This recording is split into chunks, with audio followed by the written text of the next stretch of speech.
Mga celebrities ang naghiwalay ngayong taong 2025. Number 1, Eles Hoson at McCoy De Leon. Kinumpirma ni Eles na hiwalay na sila ni McCoy, matapos ang higit 5 taong relasyon, meron silang isang napakagandang anak. Number 2, Heaven Peralejo at Marco Gallio. Kinumpirma ni Heaven na wala na sila ni Marco, at mutual ang kanilang hiwalayan. Number 3, Clea Pineda at Katray Steerolf.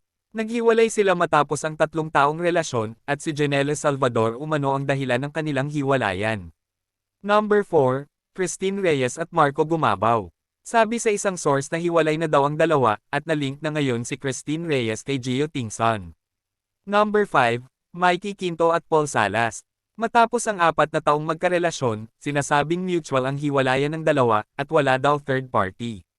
Number 6, Geraldine at Josh Blackman. Kinumpirma ni Geraldine ang hiwalayan nila, at co-parenting ang setup nila ngayon sa kanilang 2 anak. Number 7, Kailin Alcantara at Kobe Paras.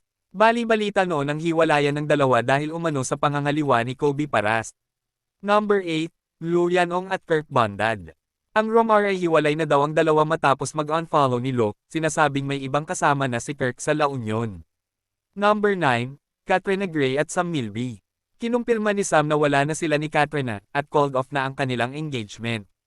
Number 10, Barbie Forteza at Jack Roberto.